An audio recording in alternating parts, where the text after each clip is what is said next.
Hey there, welcome to the first Instagram Live in a while. And when I started doing these Instagram Lives pretty much every day, almost a year ago, and then I would turn them into podcasts, part of the reason we were doing these was because there was so much misinformation in the news about the virus, so much misinformation in the news about the economy. Don't forget, media makes money by selling fear. They don't sell you news, they sell you fear. And we're happy as a population to pay for fear. Oh, the New York whatever costs $1.25 and I get a good healthy dose of fear, count me in. Here's my $1.25, sell me as much fear as possible. So we're doing these Instagram Lives and these podcasts and these Q&As every day because people reasonably had questions. Oh my gosh, this newspaper just said there's going to be 140 million deaths worldwide. What's going to happen? And it was all BS news. It was just to scare you. And I have had the benefit of having so many great scientists, epidemiologists, investors, economists, presidential advisors, Federal Reserve people, businessmen, sports figures on my podcast. I'm able to ask, is this true? Is this not true? Plus, we've had our own experiences. So, Robin, how does it feel to do the first Instagram Live since, I want to say like August? You think it's been that long? It's been that long. Yeah, we were doing it was hard work. It was really a lot of work because we do these because we love doing them. There's really no other reason. And people would send me emails every day saying how much they really benefited from them. And now, so what's happening now? Why do them now? Because you always have to ask this question, who are you, what are you, and why now? So I'll start with the why now. Right now, everything's in flux. The coronavirus is I don't want to say it's stable, but there's a vaccine, there are new strains, there are more questions, but we're starting to learn that 140 million people are not going to die, and we're also starting to see the after effects of locking down the economy. A new stimulus bill was just passed. And here's what I'm noticing. Everybody is investing. Everybody from every end of the income spectrum is buying stocks right now. We just saw the GameStop AMC thing where a group of kids on Reddit pushed GameStop up from $3 a share to over $300 a share, and now it's up at $200 again. You know that? It's up to Did you buy any GameStop during that? No, only in the beginning. In the beginning, did you buy it at $3 and sell at $300, and you hid all the money from me in case of a divorce? No. What? I did sell it. So I want to kind of explain what happened there and what's happening in a couple other things. Robin is also an investor who I admire, but I have told her this in her face, is that she makes good decisions and she also makes bad decisions. I've been a professional investor.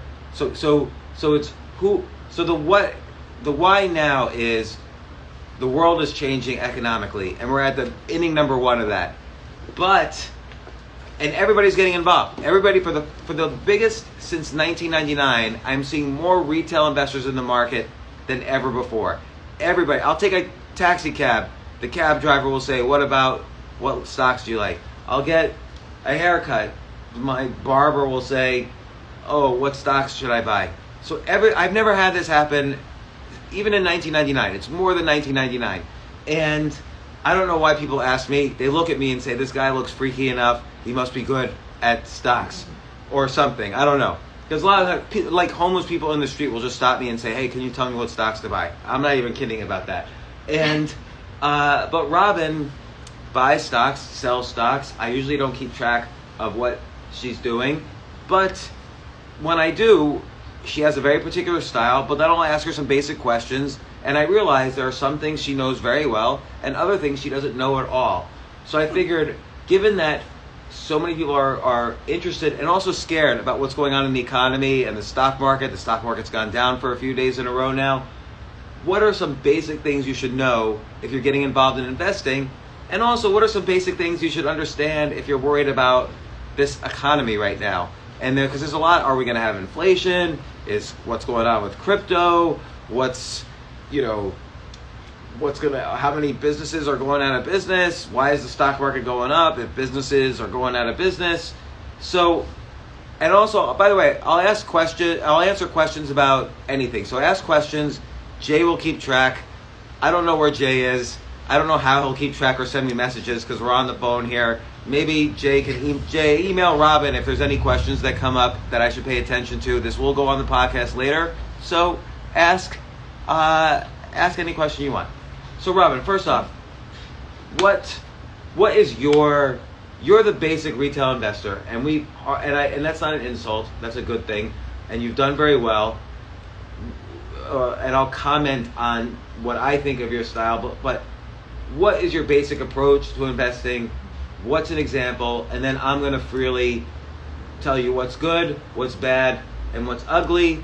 And you can pay attention to me or not. I've been a professional investor for 20 years, which means I'm just as useless as anyone else. We just saw the professionals got dismantled during this GameStop thing, so you don't have to listen to me, but I will have a different stance than Robin on this, and we'll also talk about the economy and the connection to the stock market and answer questions.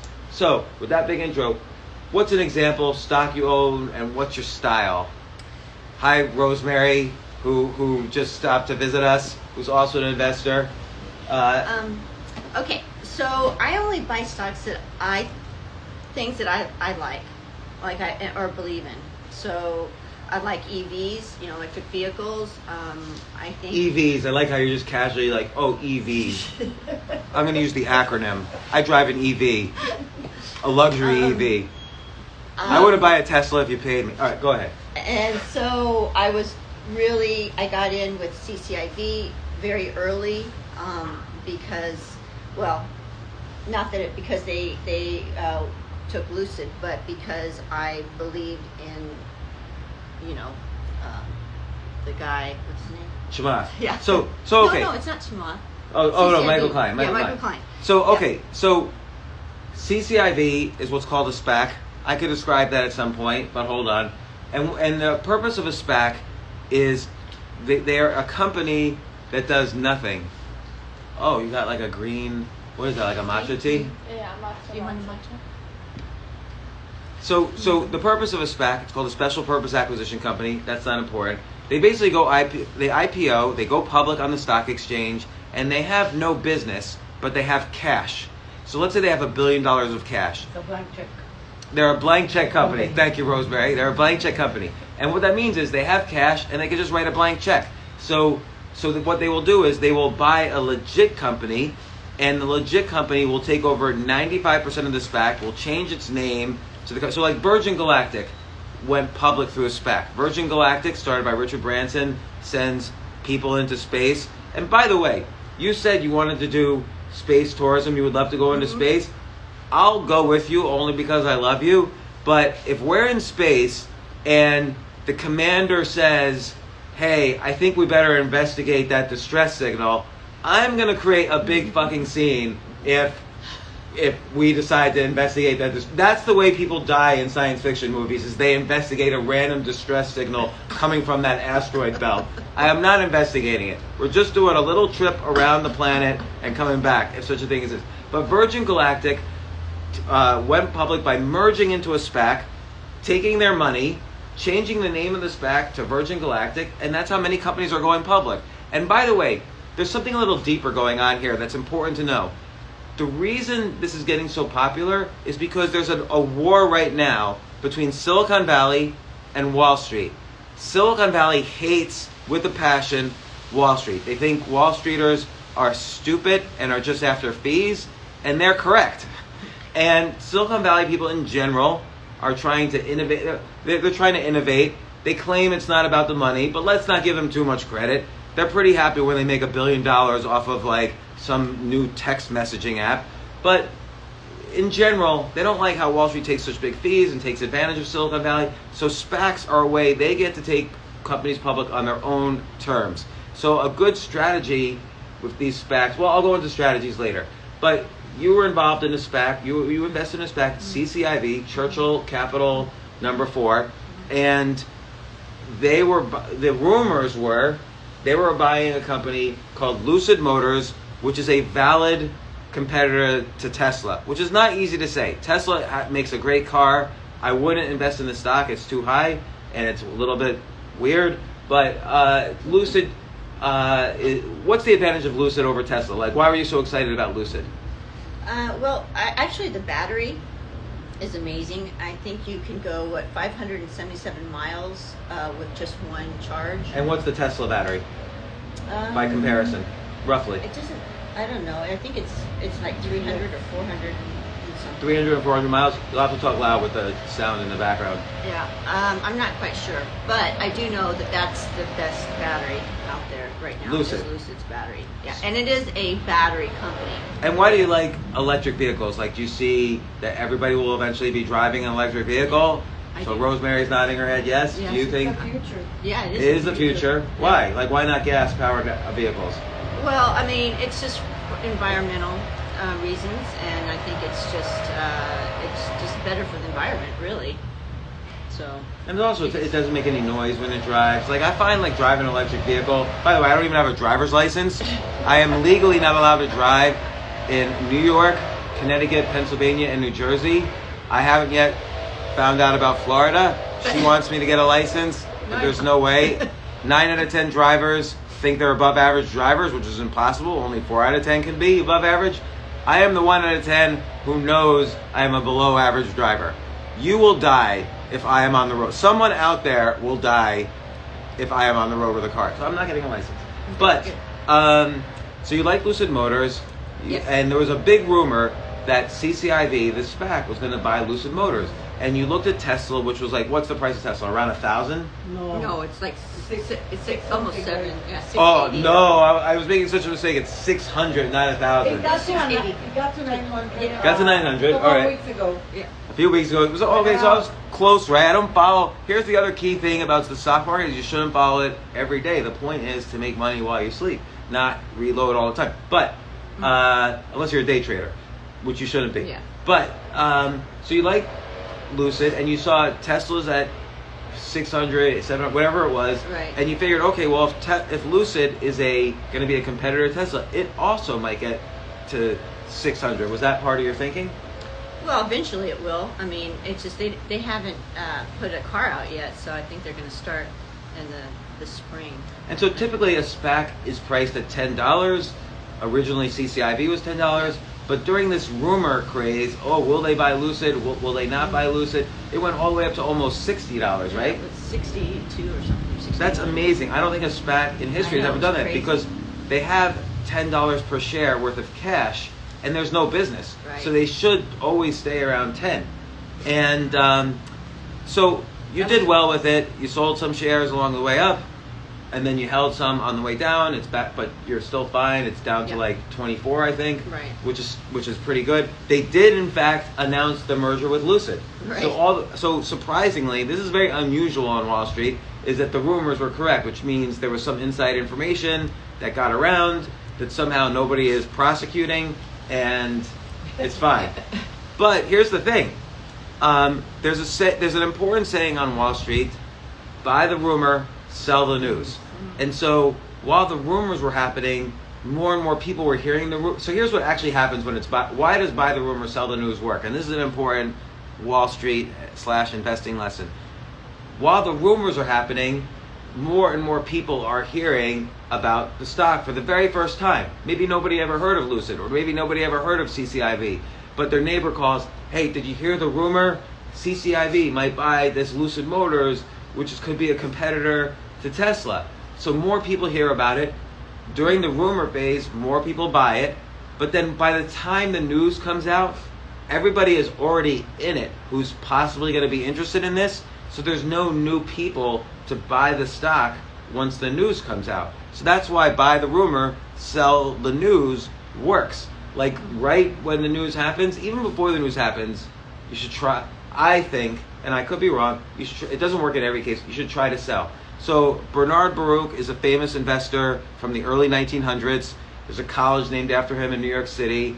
He was a scumbag like everyone else. This was when insider trading was legal. So he would find that he would get a telegraph what the price of gold was in London and what the price of gold was in New York, and they would often be different because not that many people had telegraphs, and he would all day long trade gold in New York versus gold in London, and he made over $100 million. He died. John D. Rockefeller said, $100 million. I thought he was rich. But Bernard Baruch said, I always bought too early and sold too soon. And yeah, he made $100 million. So that's also a valuable lesson. Don't be afraid to, don't try to buy at the low or sell at the high. You will mess up if you try to do that. So as an example, like take Bitcoin, and I'll get back to the CCIV in a second. I have no investing strategy with Bitcoin. I simply buy a little more every month. And I tell the person who buys for me, I don't care if it's going up, I don't care if it's going down, I don't care what the price is, I'm not trying to game it, I just want a little bit more Bitcoin in my portfolio. But CCIV, what did happen? When the news happened, because I wasn't following it every day like you were, when the news happened, what happened that day? What did it go from what price to what price, roughly? From 70, it went down like 35%. Right. The night before. Right. So the day the news came out, the stock basically went from, let's call it 70 to roughly 40, like in the 40s, and now it's in the 20s. So basically, when the rumor was happening, it went from 10 to 60. It went up 500%, and then it caved in half. It caved in by 70% actually, going all the way from 70 to 24 now after the news. So so a couple comments. Here's the good, and we'll talk about a couple different stocks, but these are all basic lessons, and I'll answer questions too, but this could be just a part one. We have 60 minutes obviously to do this. So basically the good thing is, and this was, Peter Lynch discussed this in a famous book he wrote back in I think 1989. He was the manager for Fidelity Magellan, the most successful mutual fund at that time. It was very, very successful. And his whole approach was he would basically watch what his wife bought at the mall and he would buy those stocks. And so, because they really, I don't know what it is, like men don't care about anything. We don't care about quality or what's good or what's bad. But women really do care about buying the best products, and they research products more than men do, and which is why you're more put together and I'm a mess. And I mean, I think this jacket, things are falling off. It's like ripped off because I don't. And anyway, you and Rosemary, you went to the dealership in Miami for Lucid Motors. You talked to the guy. You did a ton of research. You did research about Michael Klein, who not only was running the SPAC, but suspiciously, and I think perhaps illegally, was involved in investing in Lucid, and it just so happens they merged together. But you were expert, you researched the management team, you researched Lucid, you knew this stuff about the battery, and I do agree, even if electric vehicles aren't a trend, battery power is a huge, exponentially growing a trend, and electric vehicles probably are as well. So you bought what you liked, and that is a great strategy. So much better than buying stuff just because you hear about it from somebody, or you think it has a good PE ratio, which is not as important as people think, and blah blah blah. You bought it because you like the company. And plus, I like Lucid because not only it's a great company, but I know how the Saudis work, and they will hire. I mean, they have a very deep pocket, so they are going to hire the best of the best.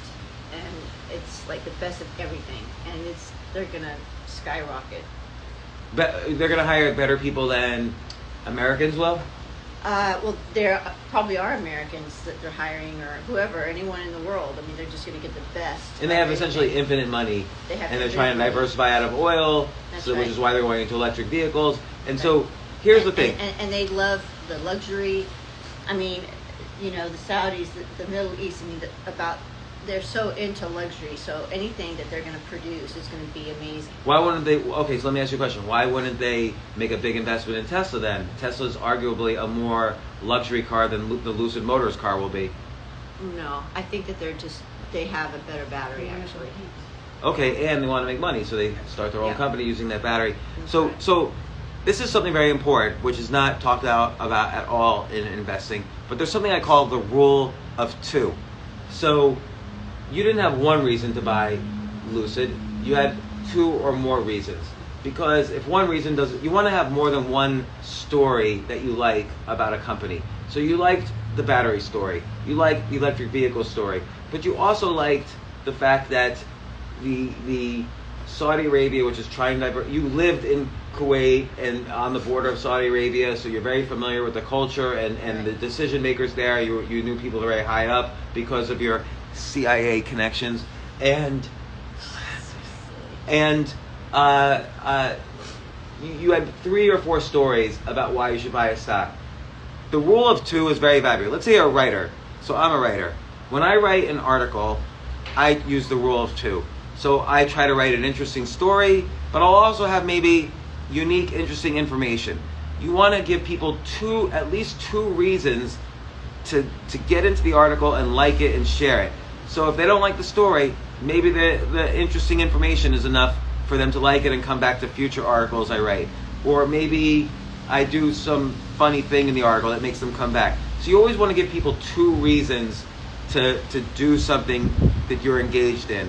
Or 2 reasons to buy a stock, so that if one story doesn't work out, like let's say they decide to focus on batteries instead of electric vehicles, you still can stay in. Or let's say, with Apple, I might not like Apple iPhones, but I do, but I might like the fact that iTunes is the biggest, music distributor on the planet. Or Amazon, I might not like a little bookstore run by a little guy named Jeff Bezos, but I might like the fact that they control all the storage. They're the biggest cyber storage company in the world. So there's multiple reasons to get into a story. If you don't have the rule of 2 working for you, I think there's too much risk. And this works, by the way, in investing, it works in writing, and by the way, it works in war. If you only are invading on one front, then the defender can put all their defenses and protect that one front. But if you're invading on 2 fronts, they can't protect. The way to win any war, and you just look at World War II as a great example, and the lack of 2 fronts in Vietnam and Korea, but you look at like World War II, there were many fronts. There was France and Germany, there was North Africa, there was Japan, there was Russia going into Japan, there was us going from the Pacific into Japan. So there was multiple fronts, and it's hard for a smaller country they can defend one front, but not 2 fronts. So this is a very powerful thing to understand.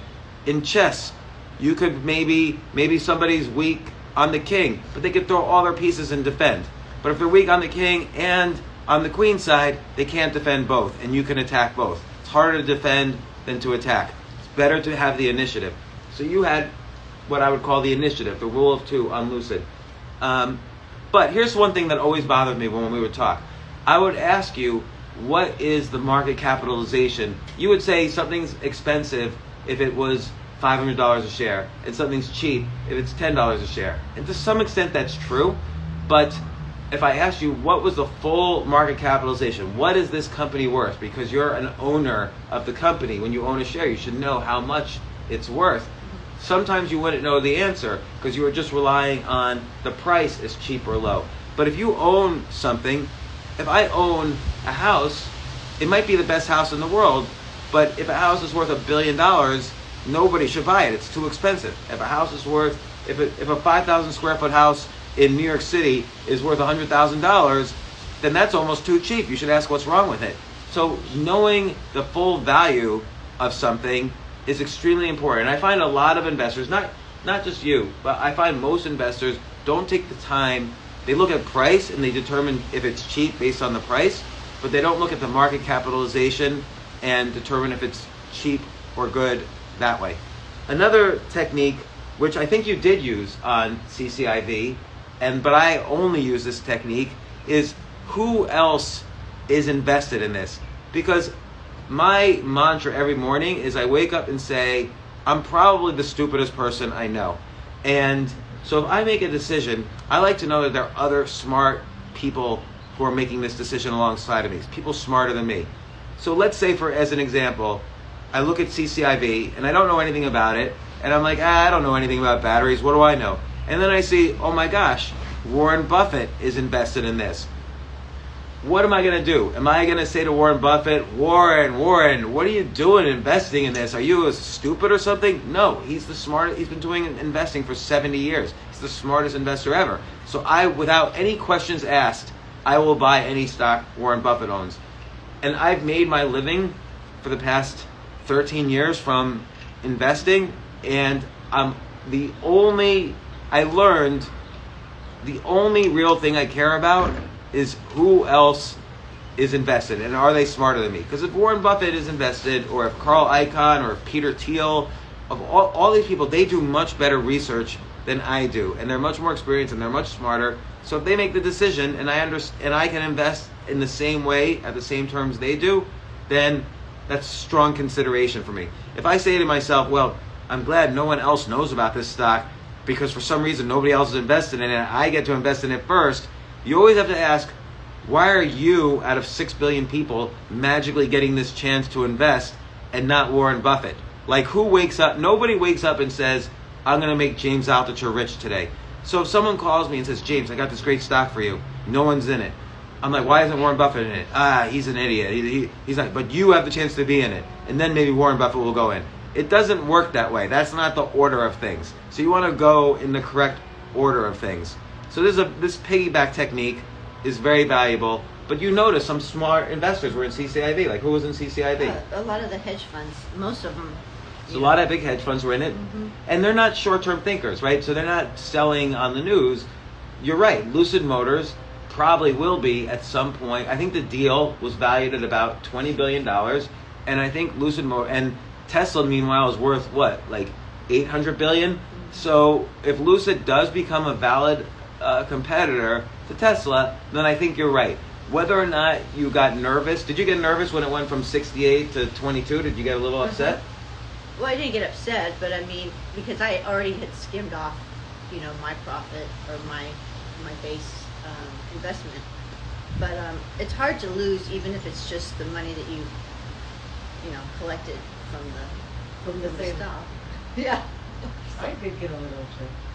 Yeah, So because we were so excited, like it was such an adrenaline rush every day for for a long time, but then it got old because you're just like, what's gonna happen? So that's the one thing with buying on the rumors, selling on the news, is that if the rumors were false, it also would have collapsed.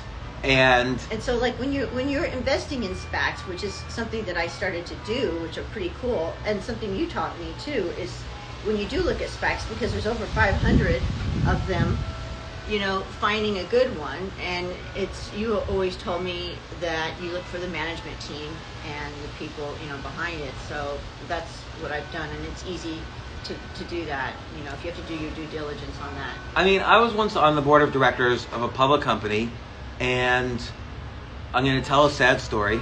I was once on the board of directors of a public company that was in the staffing space. We had $1 billion in revenues, and when I joined the board, the stock went from 43 cents to like $6 or $7, and I had like $9 million worth of stock, but I didn't do enough research on the management team, and in particular, the chairman or the largest shareholder was this guy named Robert. And then one day I got a call, the board meeting in 20 minutes, and I thought, okay, this is a great company. Maybe I'm about to get rich. Like, the company's going to get sold. And we got on the board, and John, the CEO, said, I have some news. The bank is on their way over here to throw us out of our offices, take over the company, divide it up, and sell it for nothing to its competitor, to its customers who are also in the same industry. Because Robert, the largest shareholder, owed $90 million to the IRS, and that broke the debt agreement with the bank. And so the bank had the right, they didn't have the obligation, they had the right to take over the company. We actually could have paid back the bank, but they decided, we're going to make much more money if we just screw you guys, which was their right to do. And so in a matter of minutes, I lost $9 million. And I remember I was on the set of the TV show Billions, ironically, which is about hedge funds winning and losing money.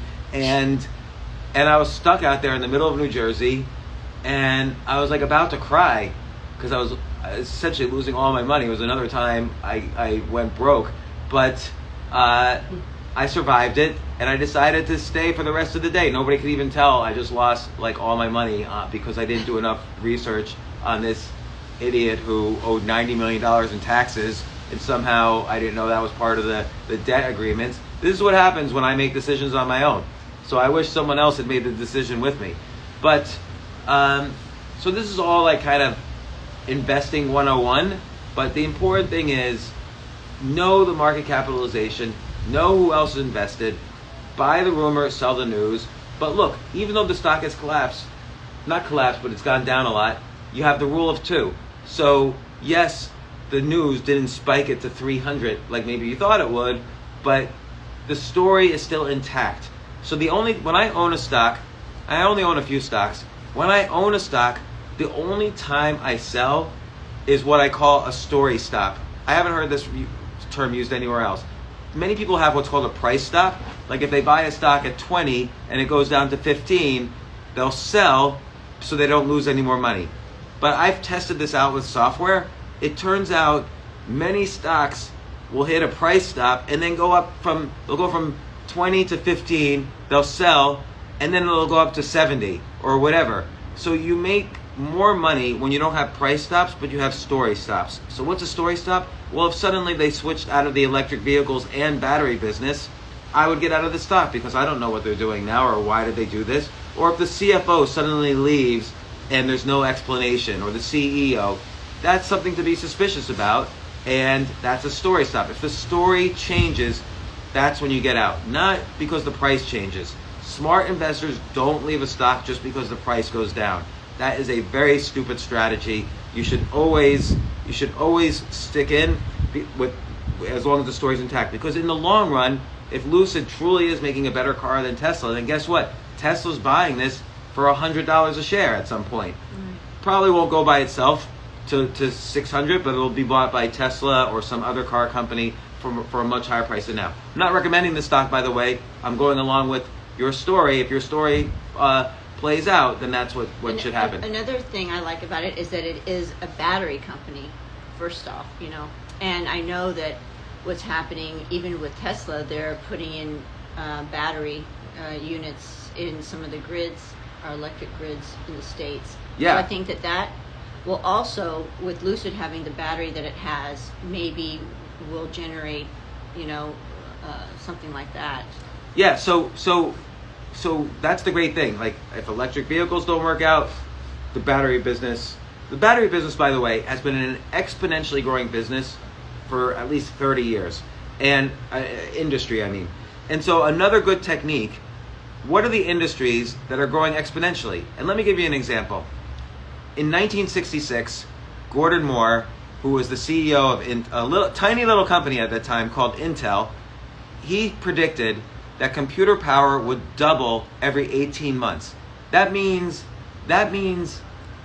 it's exponentially growing. I mean, computers now are like 1 billion times more powerful than the little calculator that powered the Apollo 11 to the moon. I mean, computers can calculate 1 trillion calculations a second. Back then it was measured in the thousands. So here's a strategy. If you had bought the first 100 computer companies that went public, and let's say you used $1,000 for each one. So you spent $100,000 to buy the first 100 computer companies that went public. Let's say, for just argument's sake, that 98 out of the 100 computer companies went bankrupt almost instantly, but 2 survived, Intel and Microsoft. You would have lost $98,000 out of $100,000 and only be left with the $2,000 that you put into Intel and Microsoft. Well, let's say you held on to them. Because of the exponential growth, guess how much money you would have made overall? On that $100,000 you invested, where again, 98 companies went bankrupt, you would have made $3.5 million just because of Intel and Microsoft.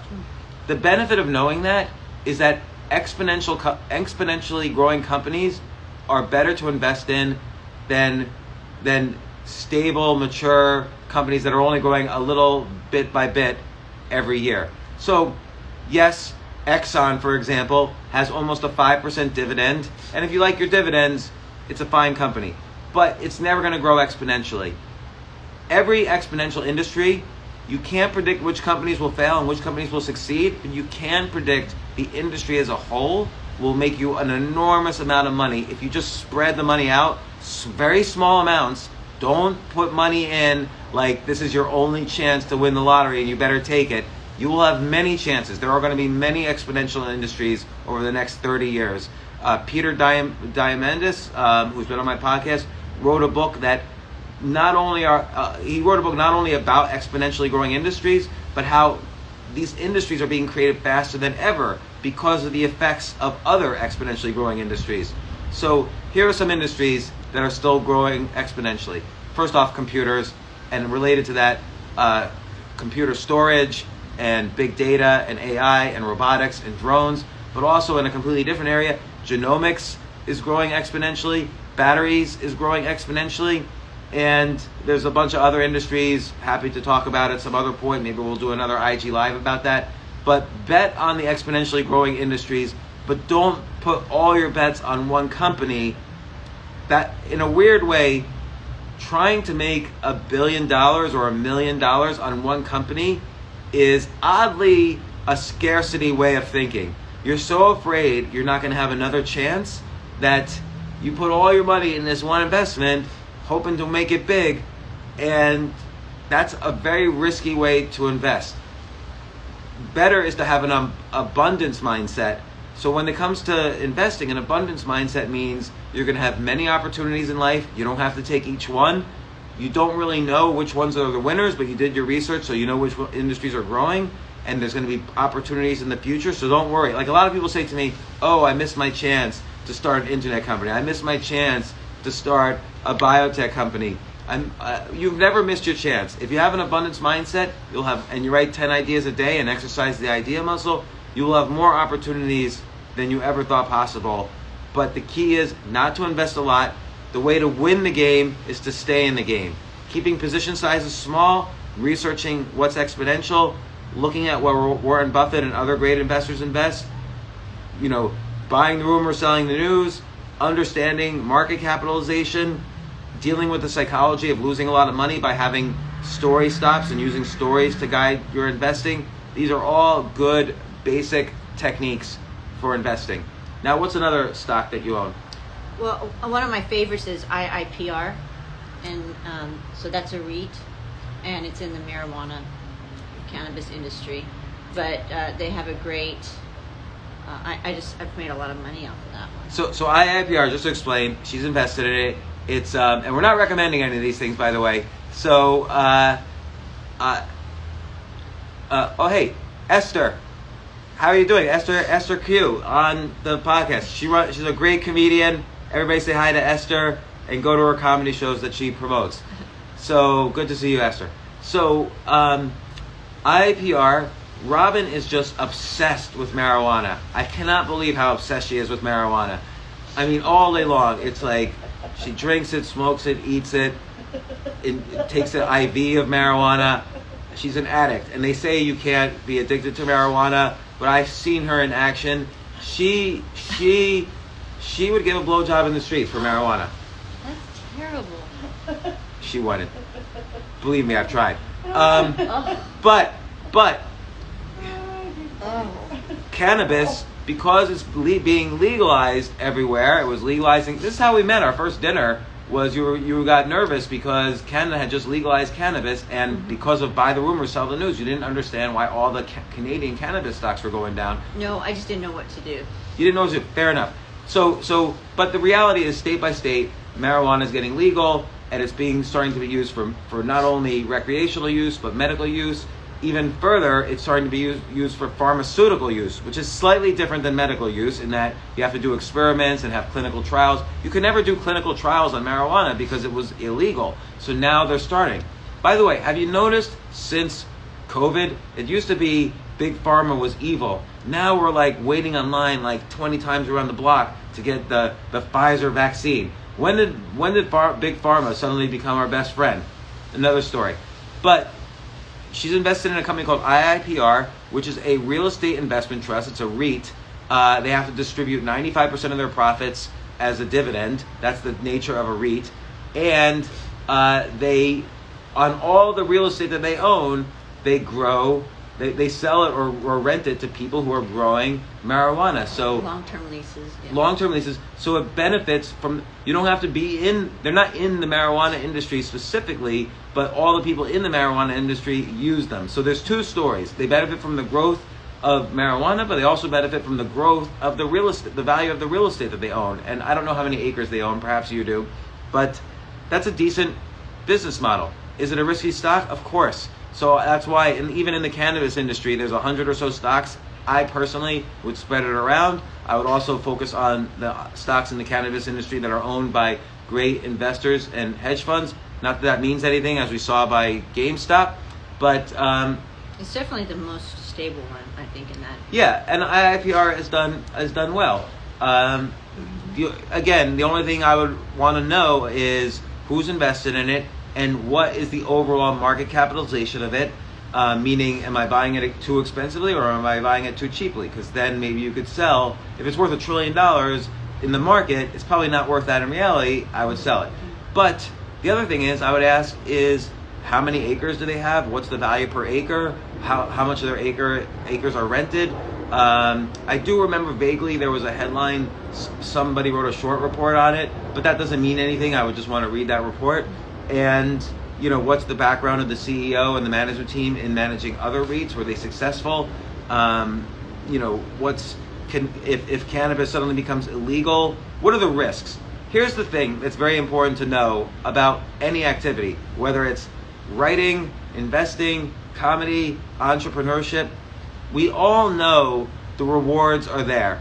The rewards are there in investing. Otherwise, people like Warren Buffett wouldn't exist. He's made all his money over 70 years from investing. I just read an article 20 minutes ago. He just passed the $100 billion club. That's a club now. It used to be the $1 billion club. Now it's the $100 billion club. Soon it's going to be the $1 trillion club, maybe. That's the club. If a club will have me as a member, I don't want to join. So you can't give me $1 trillion to join your stupid club, $1 trillion club. But so who is Warren Buffett invested? Is I forgot. Before I made that joke, I completely forgot what I was talking about. Another one that I like is Beyond. Beyond Meats, because again, a fast-growing. Eric Schmidt, the former CEO of Google, when I asked him what are the 5 biggest trends over the next 10 years, you would think this guy would say drones to kill people, or big data to spy on people, or AI to create a Terminator to kill people. Like, that's what I was thinking he would answer. But you know what he said? The biggest trend of the next 10 years, he said, would be plant-based foods. And that's another area that's growing exponentially. Mm-hmm. So you bought Beyond Meats, but furthermore, you like the Beyond Meats hamburger, the Beyond Burger, right? Right. Would you prefer a Beyond Burger over a regular hamburger? Sure. And not only that, you like the stem cell grown meats, like Memphis meats. Like Memphis Meats, which is a private right now, but there's a company, MTTCF, that's going to be going on NASDAQ this week or next week. That's an Israeli company. And they 3D print meat from stem cells. So it's like two stories. It's like Memphis Meats, but it's a different company, and there you can get in. I always love Memphis Meats, but it's private. So what I love about this stock you're talking about in Israel, that's going public here, is there's 3 stories. It's the plant-based food story, because it's not coming from cows or chicken or whatever. But it's a 3D printing story, which is also exponentially growing. It's not plant-based.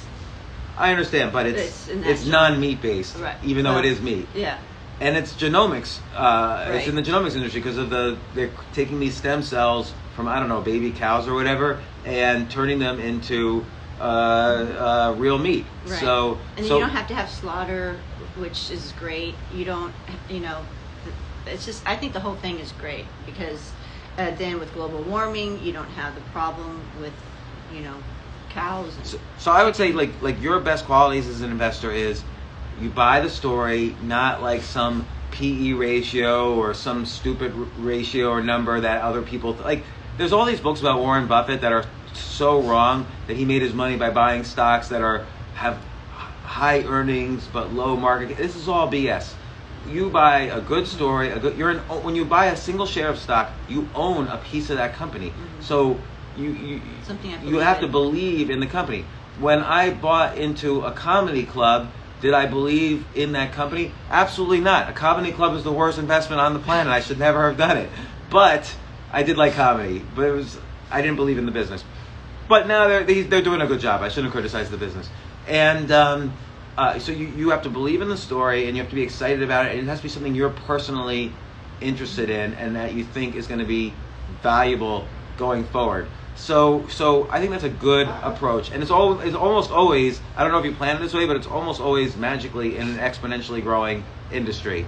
But I tell you all the time about genomics, you don't really get into it because it's hard to understand genomics. It's hard to get excited about a I love genomics it, plan. and I really think it's going to happen, but I'm putting my money in these things that are happening right now. Yeah. Does that make sense? It does. Like, I could buy it and like it's going to sit there for several years, but I rather take the money and use it right now. That's Right. really hot, Because- and then I can switch it over to. Because here's the thing about exponentially growing industries, they're valued very tiny, almost close to zero for a long period of time, and then suddenly the exponential stuff kicks in and they're valued a lot. Intel in 1966, when Gordon Moore predicted the exponential growth of the computer industry, I think the entire market capitalization of Intel was about $3 million. Of course, now it's like almost $1 trillion. So that's the benefits of exponential growth. But any industry that's exponential is going to start off very tiny for a very long time. And then it's like a learning curve. It goes like this, and then it starts to plateau.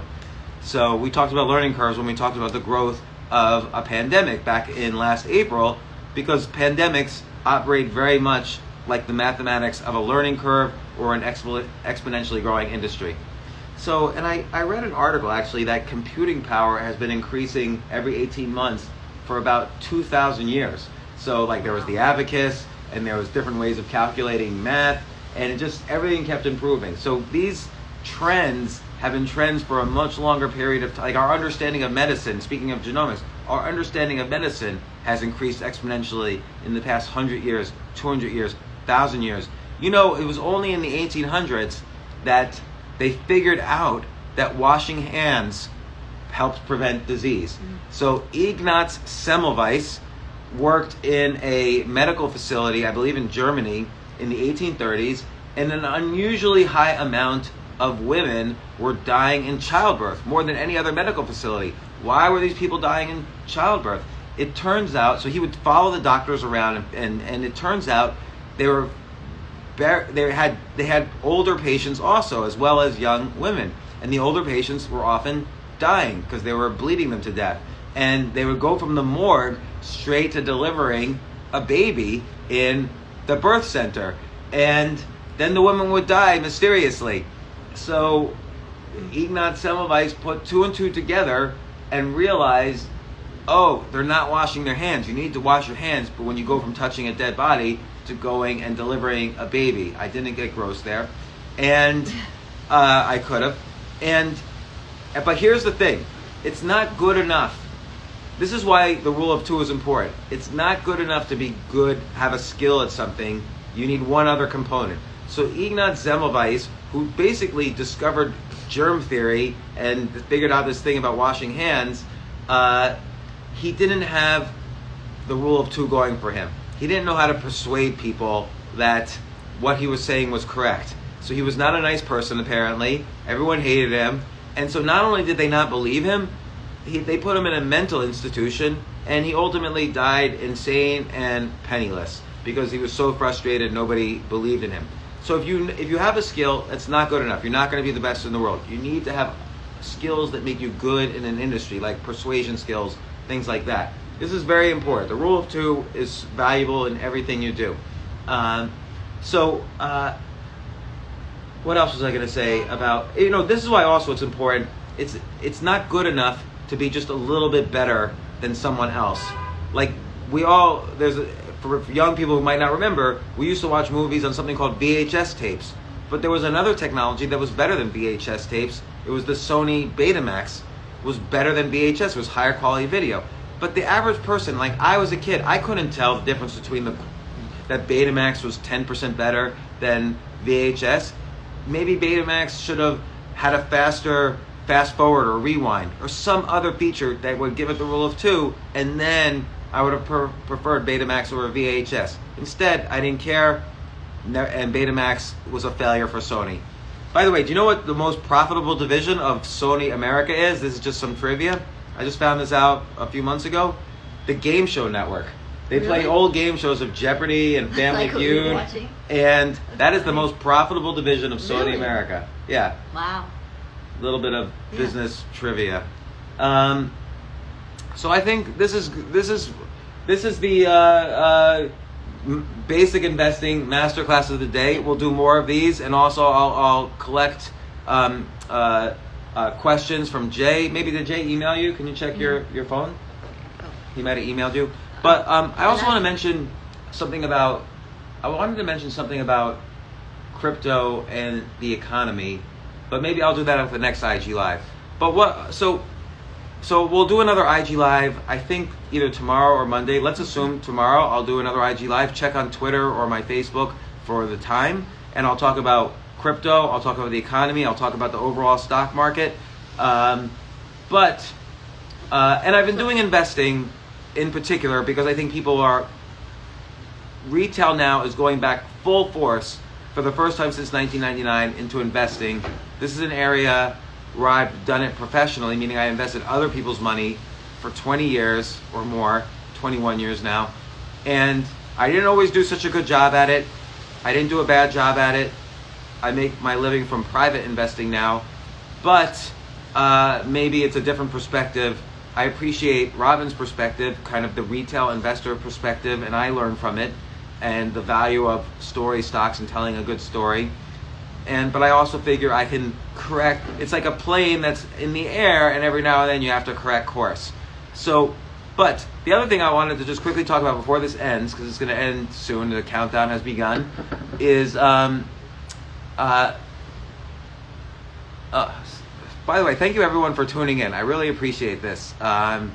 Particularly Esther, who asked me to go on her comedy show, so thank you. And Jay as well. But I wrote this book, Skip the Line. Don't buy it. I'm not trying to sell it. I'm saying don't buy it because I hate selling things. But I did say that I wanted to test out the techniques in Skip the Line. I wanted to prove that this works. So these were all techniques I've used personally to skip the line. I've switched careers 5 or 6 times, maybe because I'm a dilettante, or maybe because I just my interests and passions change, and I believe you should always do what you're passionate about. But I stated after the book came out, I will offer, if you write like a review on Amazon or prove that you've read the book, I will set up a 12-person mentorship program called I Will Make You a Millionaire. I originally pitched this as a TV show, but I decided now to do this. It'd be more fun for me, honestly, to do this as a one-on-one mentorship program and not under where they're trying to create fist fights in reality TV and love affairs and all this kind of stuff.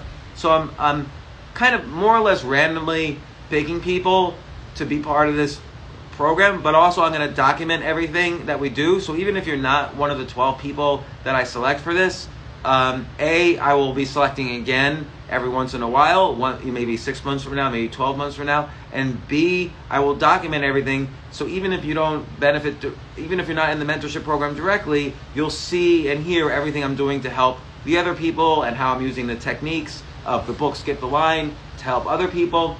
And so on each one of these IG Lives, I'll announce a different person that I've selected for the mentorship program, and the first person is a guy, James Quandal. I don't know how to pronounce his last name. James, I'm sorry, I don't know how to pronounce your last name. It's spelled Quandhal, something like that. And we've been emailing. Also, I very much appreciate, James, that you wrote an unbelievably fantastic review on Amazon for the book. Thank you so much. It blew me away. I really appreciate it. And also, I've been using the techniques in this book for a very simple experiment. I used to be very strong at chess. Now I still am, but when you don't study something for 23 years, you slip. I'm maybe about half as good as I used to be. And so I'm using the techniques in Skip the Line there's 23 different techniques in this book. I'm using the techniques to get just as good as I was at chess at my peak in 1997, and even better. And so far, so good. I'm probably right now as good as I was, but now I need to be better, so the hard work starts. But it only took me about 3 months to use these techniques to get back to where I was at my peak, more or less. And James, I noticed him. He was on.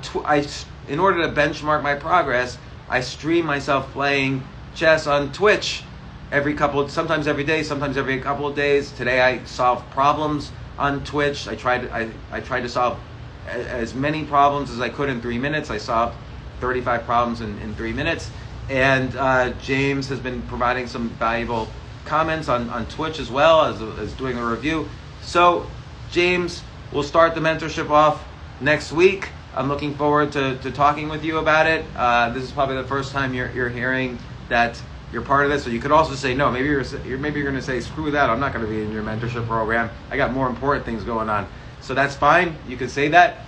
But tomorrow, or when we do this IG Live again, I'll talk a little bit more about what's happening in the news. We just passed a stimulus bill. By the way, I saw a quote right before the election on November 4th. On November 3rd, Joe Biden said, he tweeted, "Everybody, just stay in line, please." No, skip the line. And so I'll talk a little bit more about how I announced I'm running for president. Not that I announced. I went to the Federal Elections Commission's website, fec.gov, and I filled out some paperwork. And you all should do this too. I encourage you all to do this. I filed to run for president of the United States in 2024. I'm probably not serious about it, but it makes me think about the issues in a different way, and it allows me to state how I feel about the political system, which is that we need more than 2 parties, instead of just choosing between 2 70-year-old alleged rapists. Like, it's not good enough to just vote for the lesser of 2 evils. You got to vote for something good. One more piece of trivia: everybody kept telling me I didn't vote this election, and everyone kept telling me you don't have a right to speak if you don't vote. Well, now I have a right because I'm running for president. But the other thing is, if people would say to me, this is the most important election ever. So I went on newspapers.com, which is a search engine for newspapers dating back 300 years, and I searched for the phrase, most important election ever. It turns out, actually, 1800, the year 1800, it was John Adams versus Thomas Jefferson. That was the most important election ever. And 1804, 1808, 1812, 1816, 1820, 24, 30, all the way through 1964, 1968, 1980, 1984, 1992. Every single election has been the most important election ever. There's a bubble of most important elections ever. And which reminds me, somebody just asked, doesn't this stock market seem like a bubble? I will address that tomorrow, because the answer is no, and I'll explain why very specifically what's happening. So thanks so much for tuning into this IG Live. This is going to be put up on the podcast as quickly as possible as well. Tomorrow I'll spend a little bit more time, we'll both spend a little bit more time answering questions, including the types of things we argue about. I know everyone's interested in that. And thanks so much for tuning into the IG Live. Jay, I hope you've been recording this because I forgot to. And see you all tomorrow or the next day. Thanks very much. Bye. And then I forgot how to... This is me with technology. I went to graduate school in computer science, and I forgot how to turn off a live. I have no idea. Like, you're supposed to be able to save it. Sure they're not looking at you? I think it's... They're looking at me, yeah. They're looking at me right now. Yeah. If I just hit an X, will that save it? Say bye. That's saving it. No, that's something else, I think. It's recording.